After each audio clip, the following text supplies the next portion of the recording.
Hello, everyone. This is Tom Fox.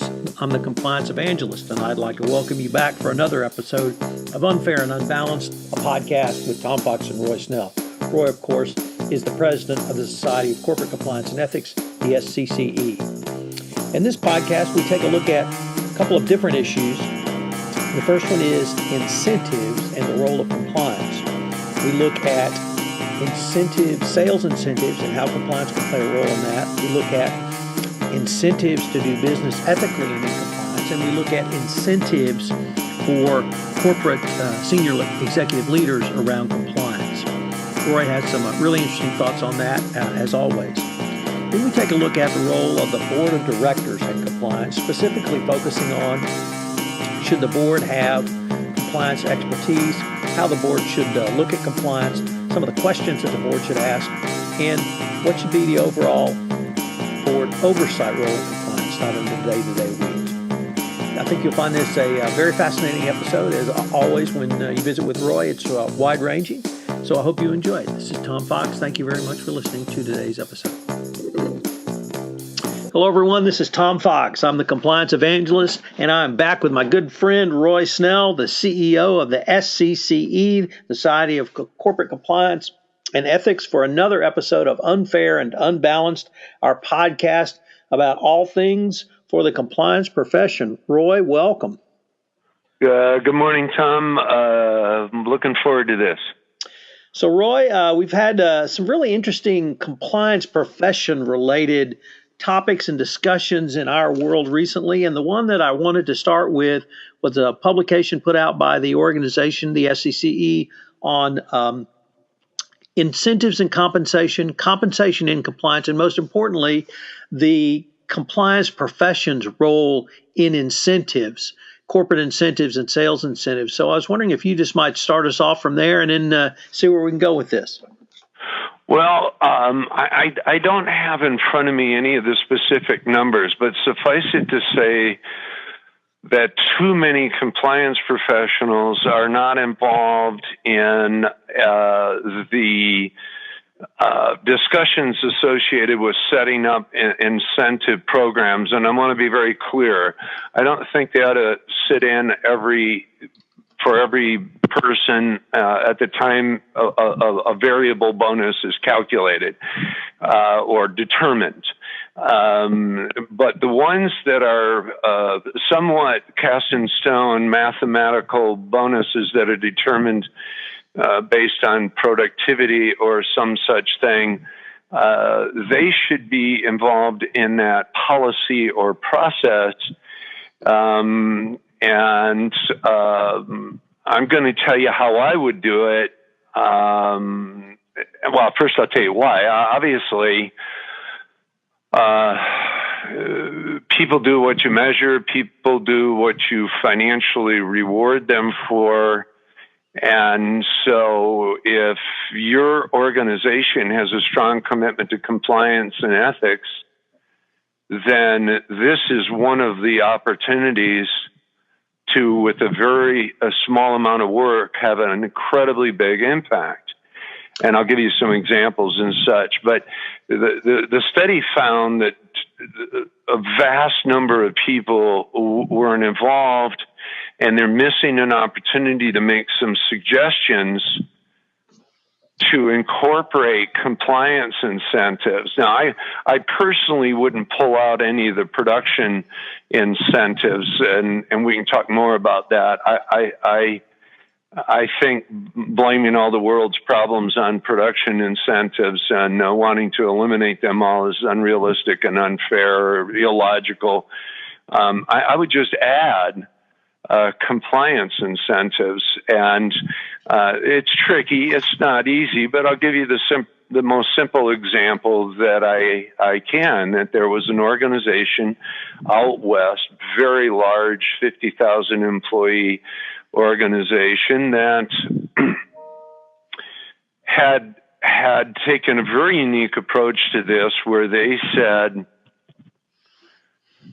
and the compliance officer, by the way, was involved in the process. So they were able to give leadership some ideas that they totally embraced. If, as the study shows, they're not at the table, it's not going to happen. But so this brilliant compliance officer, in my opinion, and I'm very biased because he is a colleague of mine, but he just said, look, let's leave the incentive program that you have in place now for all of these top leaders of our organization, all these major decision makers, let's leave it all in place. What I'm suggesting is that we ask about 9 questions to get at their support of and involvement in the compliance effort. And if they fail that, they don't get the bonus at all. And in my opinion, I heard little bits about it, that the questions that they asked to make that determination if they were supportive were quite reasonable. Did they go to education? Did they participate in the education? Did they do other various things? And I don't know this for a fact, but I'm sure if you got 6 or 7 out of the 9, you're probably going to be fine and be told next year, let's do a little bit better, but we can proceed with the typical calculation of your bonus. On the other hand, there were times when the individual had done little in the previous year in the area of compliance and didn't get their bonus.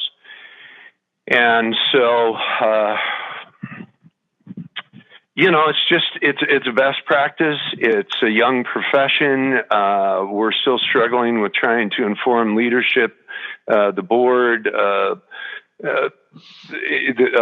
the opportunities that there are to make this thing a lot easier. And in time, it will become, I think, commonplace for every bonus structure to include some variation, and there's dozens of ways to do it, to motivate or incentivize people. And the last thing I'll say about this is when, they've made very few changes to the Chapter 8 of the U.S. sentencing guidelines, but one of them that was very important that they made was to also state, they added the statement that the incentives should be used to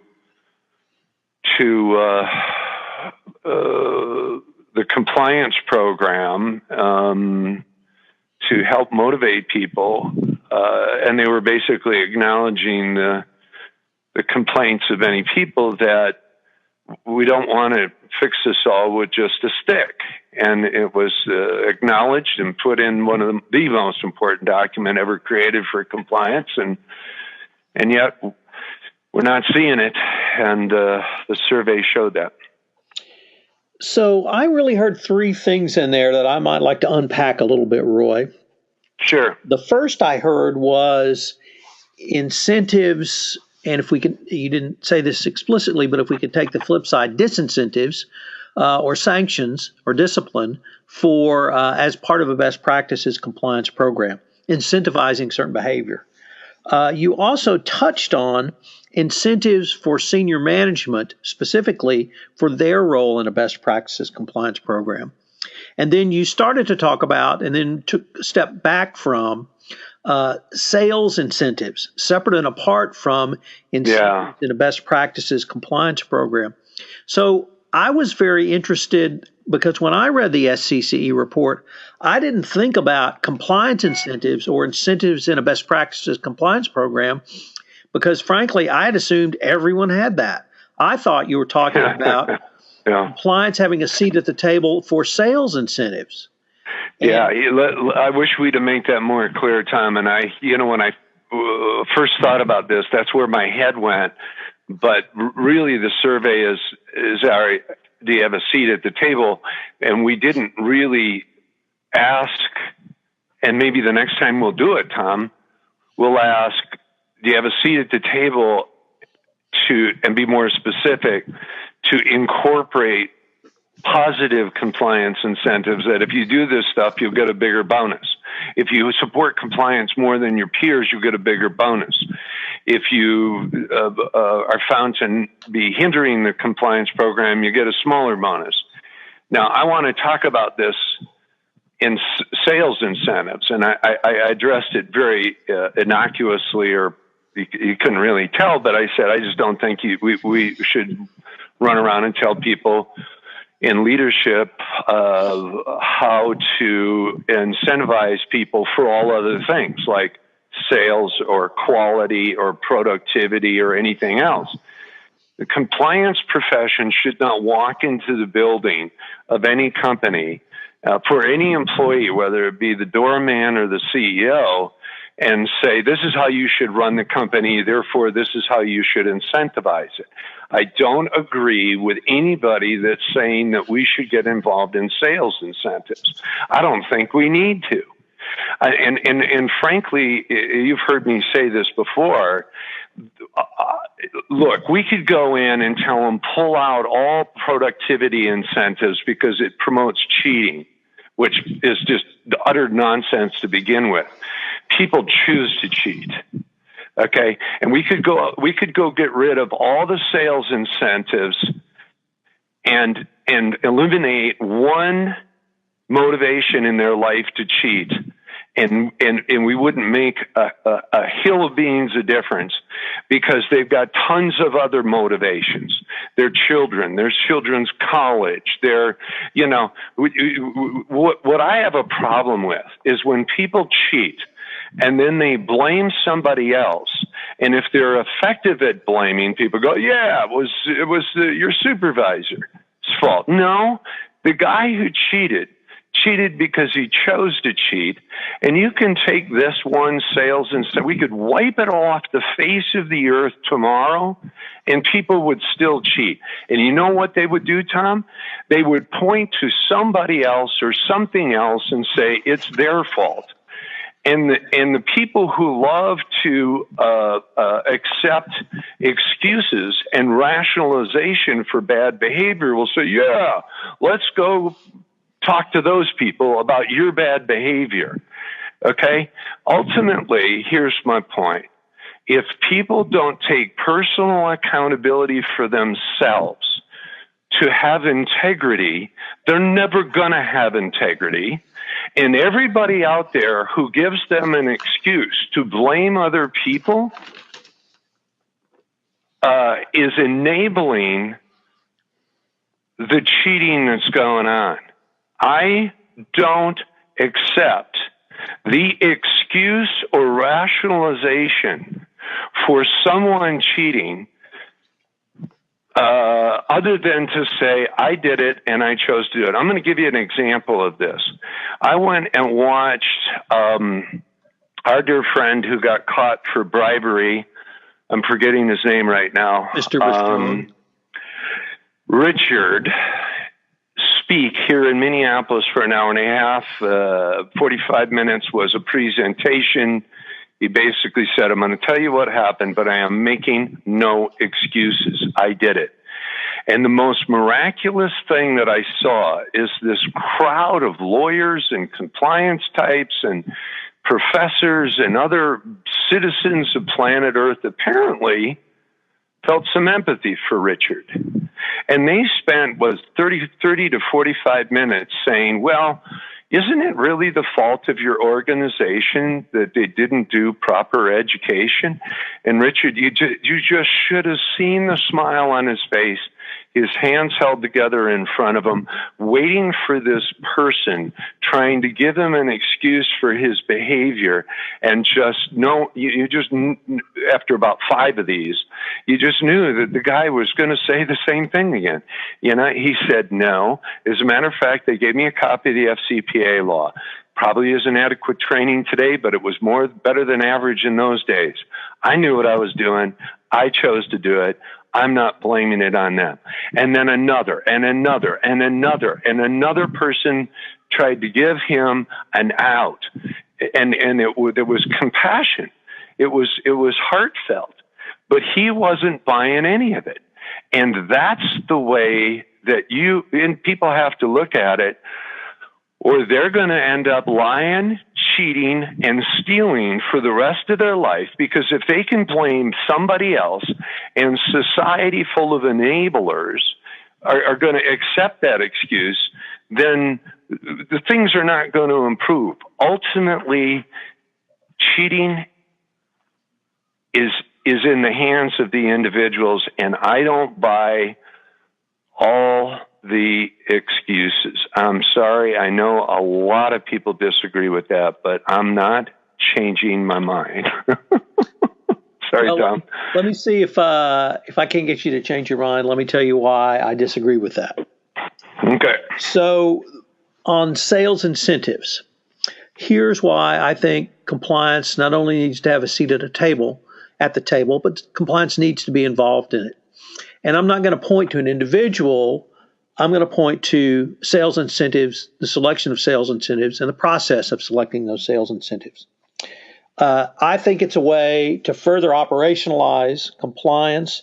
And indeed, in the evaluation of corporate compliance document released by the Department of Justice, one of the specific questions it asks is, how has the company considered the potential negative compliance implications of its incentives and rewards?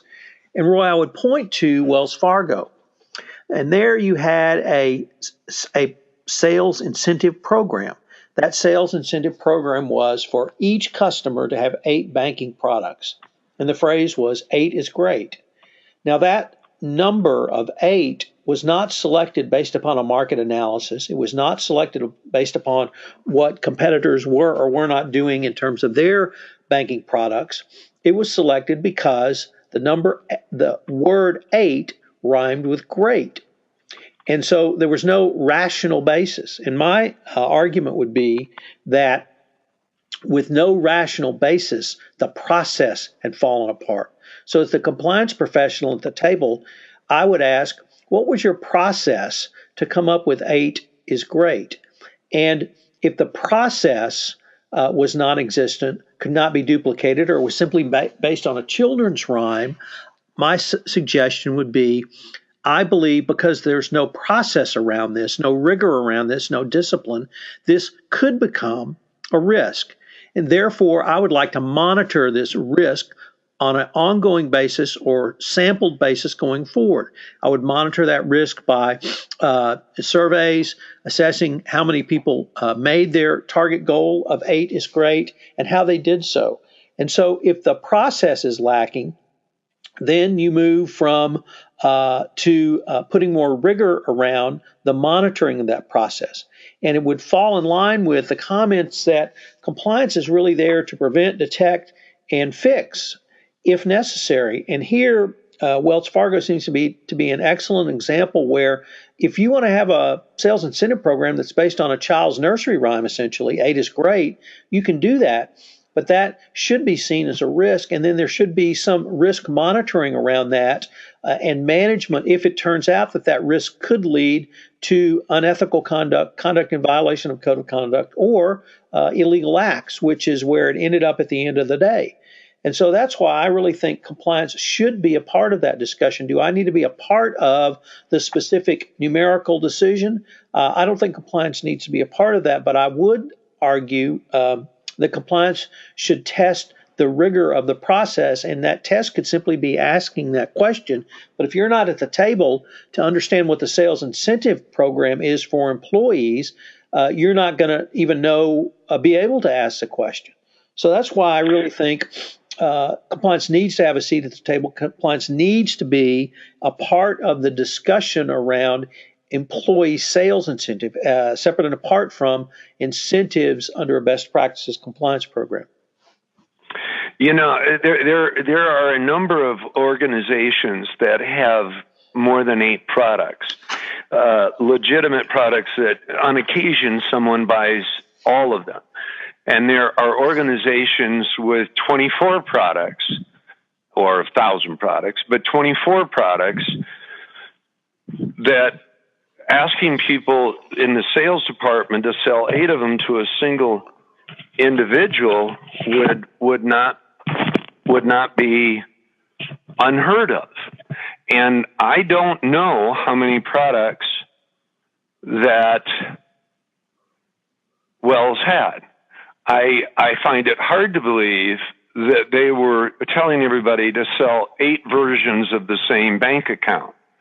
Now, that was one of the products that the people sold a lot of, or made up, or illegally, inappropriately created. But to know that the Aid is Great campaign was illegitimate from the start, you'd have to know a lot more than what I know. And I suppose that there are occasions when the sales goal, let's just assume for the moment there aren't 8 products, more than 8 products at Wells, or there's so few that the only way to get to 8 is to do it illegally. And if Wells Fargo only had 8 products, or the only way to get to 8 was to do it illegally, then I would agree with you. I just find that hard to believe. And here's the bigger point, is that we have way too many people advocating for us to go in and do what I think is make operational decisions and to get involved in the running of the company. Now, I'm in agreement with you. If there is a sales incentives that the only way to get it done is to behave illegally or unethically, then it's leadership's fault. Compliance should be at the table, and they should stop it. But what I'm seeing is these majority of the cases that of any bonus structure I've ever experienced or been involved in or seen, is they're all completely legitimate, pretty reasonable expectations. Sometimes they're high, sometimes they're low. But again, I'm sorry, I'm sticking with it. I'm never going to change.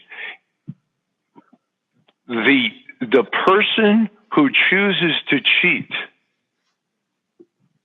regardless of any other factor or motivation or excuse or rationalization, is guilty of cheating.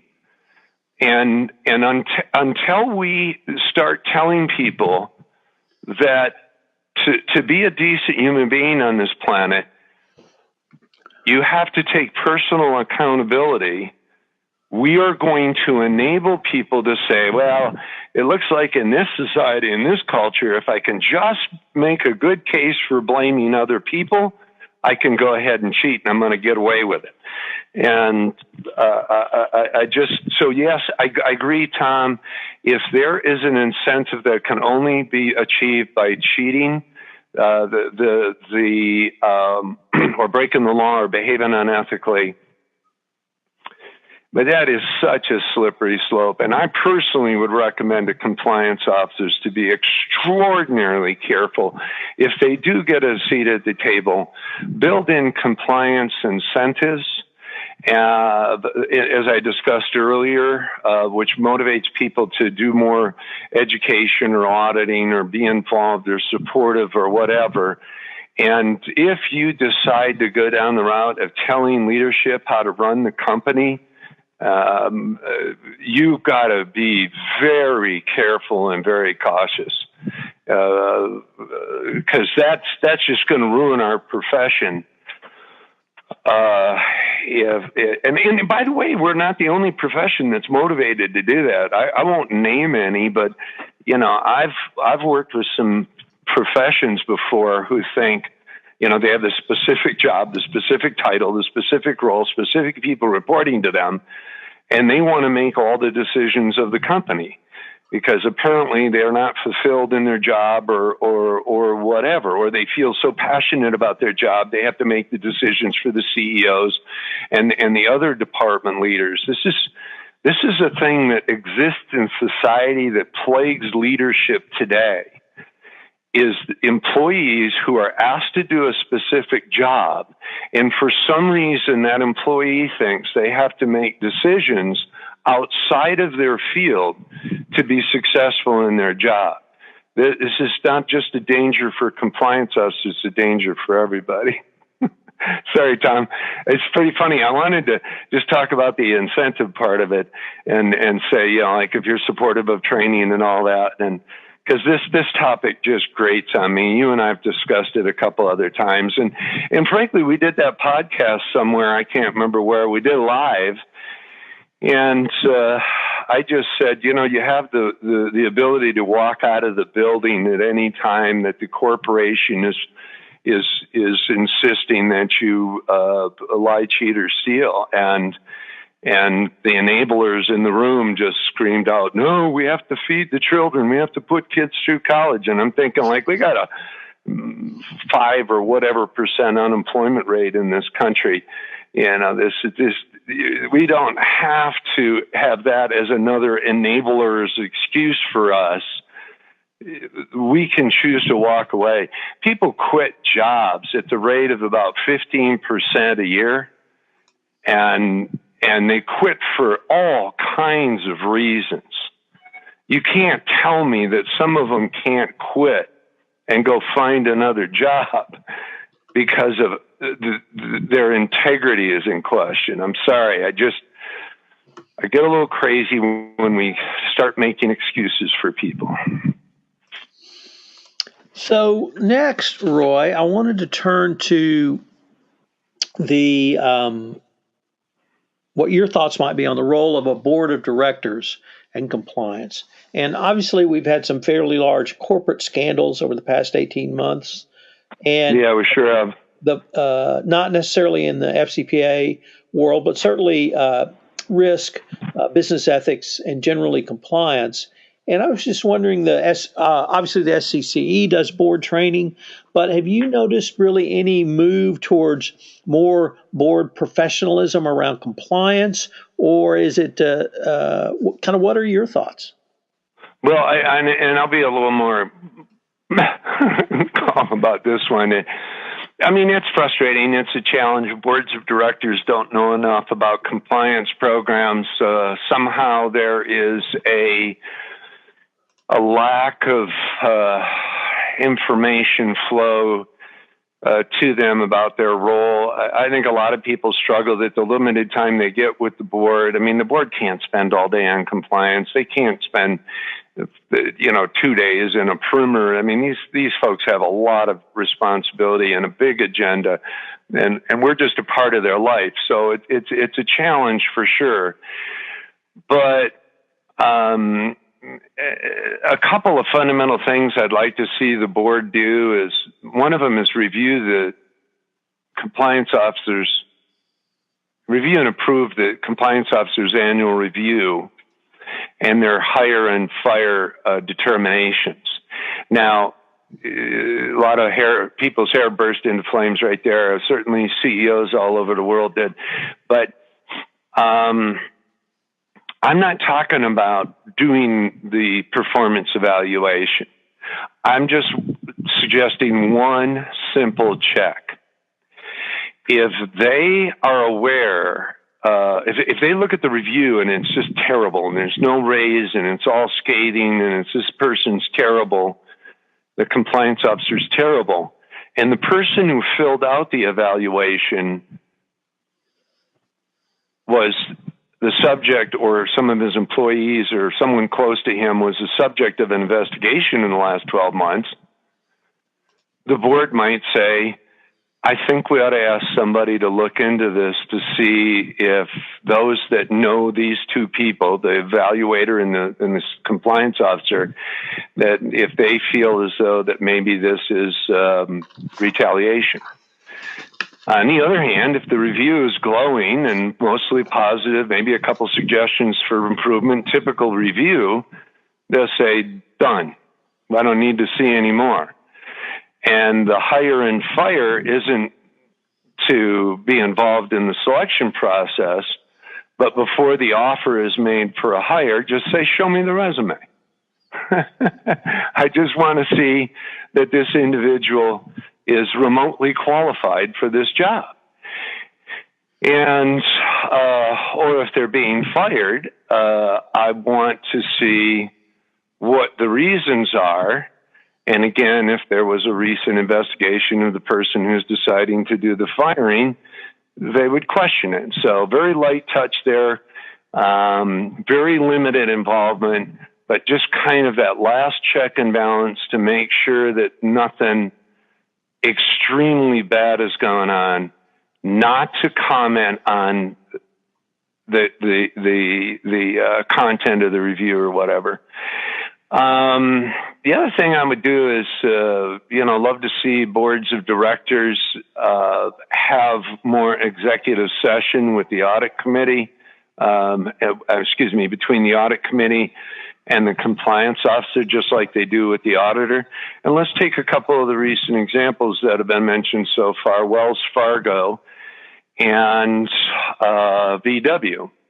Now, if they had a legitimate, independent, empowered, knowledgeable compliance officer in either of those companies that were made aware of the environmental software defeating device or the millions of couple million bank accounts being set up erroneously, and those individuals were in meetings with leadership all the time and not able to get them to fix it, and they had a quarterly or annual executive session with the audit committee, like the auditor, then they would be asked, is anybody impeding any investigation around here, or, aware of any material problems that aren't being resolved? And they'd have to share that.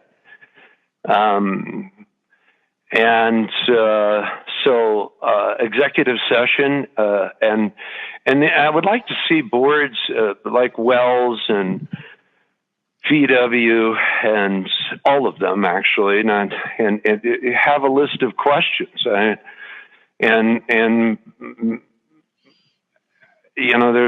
wrote up a list once. There's like 25. Just pull a couple out every once in a while and ask them. I wouldn't go through all 25. It wouldn't take 4 hours. I would just, if I was a board member, I would ask 2 simple questions for sure every time I saw the compliance officer. Is anybody impeding your ability to implement an effective compliance program? And is anybody interfering with your ability to fix known problems? It's a real frustration for the compliance profession is we can't, if overnight we could just get a couple of those very simple things done, if we could have an audio conference with every board member in the world tomorrow and literally take 10 minutes to share what I just did, the improvement in the effectiveness of organizations' compliance programs would be unbelievable. That's kind of where I'm at. Did I get at it the way you were hoping for, Tom, or is there another angle we should pursue?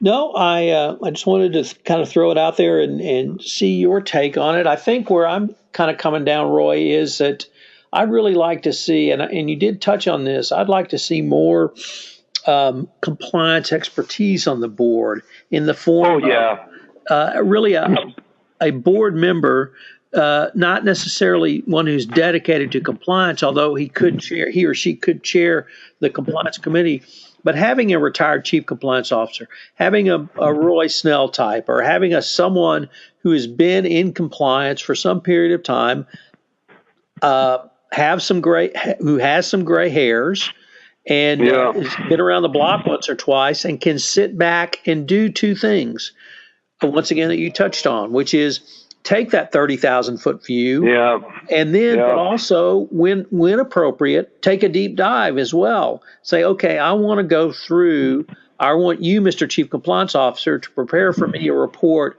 of the gift, travel, and entertainment spend of your top 5 international salesmen over the past 12 months, and I want a comparison. And he's got that, the compliance committee chair or the compliance expert on the board would actually be able to make that, roll up their sleeves and work with the chief compliance officer to get the answer to that. So I'm really advocating for compliance expertise on the board as a board member, not hiring a Tom Fox or a Roy Snell or somebody to be a subject matter expert when called upon, but to have that expertise on the board and expand that out as part of the move to having independent board members. There are a lot of corporate areas that I think need some expertise, and it may be that data or data privacy or IT is one of those. I think compliance is one of those. Security, a wide variety of, as corporations face greater and more sophisticated risks, they may need subject matter experts. And if you get someone who's been in the industry for 5, 10, 15, 20 years, who's been around for that period of time, who knows their stuff, they don't have to be a former CEO of another Fortune 500 company. They don't need to be a retired general. They don't need to be a retired cabinet secretary from one of the various administrations. You need to have somebody that's got that specific subject matter expertise who can lead the board discussion, not lead the company, because that's not the board's role. And that's really where I'm trying to take this discussion, Roy. Yeah, I wish I'd thought of that. I couldn't agree more. You've done what I like to do myself, which is say, rather than sit and whine about it like I did, about wish the board was more well-educated, just try and get a best practice of getting a compliance expert on the board. It would take care of the problem overnight. Because that individual would know the questions to ask and know best practice and be able to make suggestions like we got to have compliance at the table during the process development for incentives and that sort of thing. I do have a huge stinking caveat, though, and that is I have said to people quite often, you need compliance expertise. And on the board, and they all, I'm exaggerating for dramatic effect, but many say we do. And they got somebody who came out of audit, or somebody who came out of legal, or somebody who's an ethicist, or somebody who's a risk person. And I'm sorry, but unless you've hung out with the compliance profession for a reasonable period of time, you are not an expert. Compliance is the combination of about 7 professions. Frankly, you could. I've done this list before. There's parts of like a dozen professions, and this idea a single profession can represent the compliance profession is just not accurate. And so I would just add to what you were saying, and then I want to ask you a question about something else in a second here. Excuse me. That I would just add that you take a long, hard look at what you consider your compliance expert to be. And you described it very well. Somebody who's been in the profession for a while. There are folks like yourself, Gabe Imparato, Sarah K. Wheeler, and many others who provide services to the compliance profession and have been around for many years. There are people, and wildly qualified, for the board compliance expert role. And then there's, of course, the folks who have been in the compliance profession, held the job. But if you say, I just saw a major corporation hire a compliance officer who is absolutely very high level position, absolutely no history in the compliance profession whatsoever.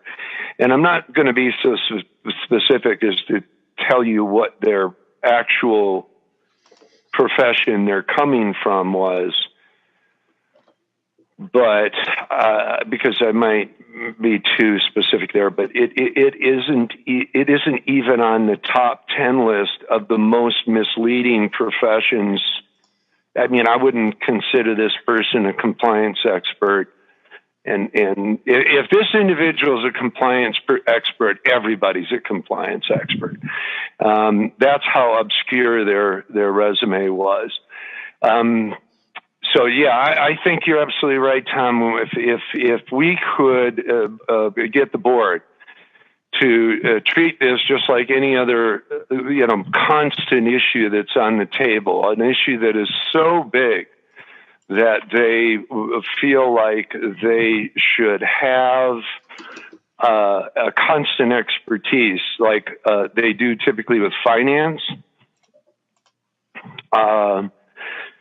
then the world will be a better place. This is Tom Fox again. I'd like to thank you for listening to this episode of Unfair and Unbalanced, a podcast with Roy Snell and Tom Fox. If you've listened to this podcast on iTunes, I would greatly appreciate it if you would rate us, as it would help our rankings and also help us get the word out about this most unique podcast, and indeed only podcast, that focuses on the compliance profession. Also, if you have any questions, please email me at tfox@tfoxlaw.com. This is Tom Fox. Thank you very much for listening to today's episode, and I hope you'll join me next week for another episode of Unfair and Unbalanced, a podcast with Tom Fox